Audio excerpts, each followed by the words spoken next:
नमस्कार. आज आपण मऊ लुसलुशीत मलाईदार पनीर घरी कसं बनवायचं याची सविस्तर कृती पाहणार आहोत. सर्वप्रथम इथे मी 2.5 लिटर म्हशीचे फुल क्रीम दूध घेतलं आहे. दुधाला उकळी येईपर्यंत आता एक मिश्रण तयार करायचं आहे. कोमट पाण्यामध्ये 3 मध्यम आकाराचे लिंबू पिळून घ्यायचे आहेत. लिंबू नसेल तर व्हिनेगर देखील घालू शकता. आता दुधाला उकळी आल्यानंतर हे मिश्रण थोडं थोडं करून दुधामध्ये घालून दूध फाडून घ्यायचं आहे. आता एक्झॅक्टली लिंबू किती लागेल हे लिंबाचा आकार आणि लिंबामधून किती रस निघतो यावर अवलंबून आहे.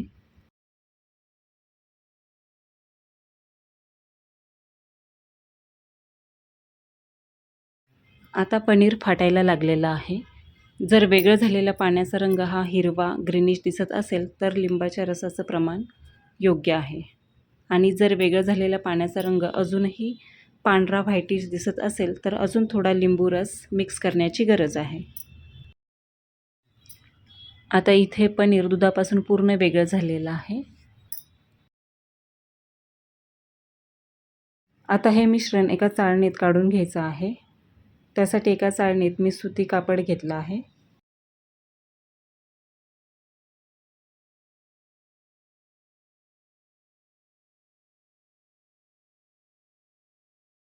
हे वेगळं झालेलं पाणी पौष्टिक आहे. हे पाणी तुम्ही पीठ मळण्यासाठी, सूप तयार करण्यासाठी किंवा ग्रेव्हीसाठी वापरू शकता. आता यावर थंड पाणी घालून घेऊया, म्हणजे लिंबाचा आंबूसपणा निघून जाईल. आता यावर एखादी जड वस्तू ठेवून 1 तासभर ठेवायचं आहे.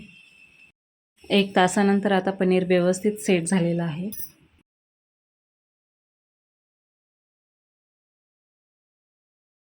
जर पनीर लगेच वापरायचं नसेल तर ते फ्रीजमध्ये ठेवताना पाण्यामध्ये ठेवायचं आहे, जेणेकरून पनीर ताजं राहील.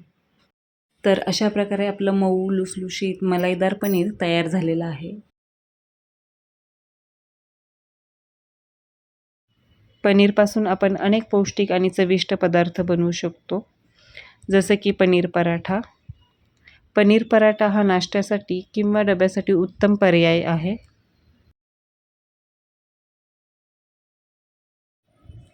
हा पराठा खुसखुशीत असतो आणि भरपूर सारण नसल्यामुळे चवीला खूप छान लागतो.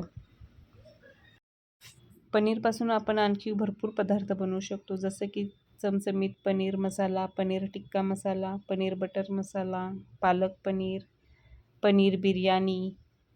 तसेच इव्हिनिंग स्नॅक्ससाठी वेगवेगळ्या रेसिपीज बनवू शकतो. तर घरी पनीर बनवण्याची रेसिपी तुम्हाला कशी वाटली हे मला कमेंट करून नक्की सांगा. धन्यवाद.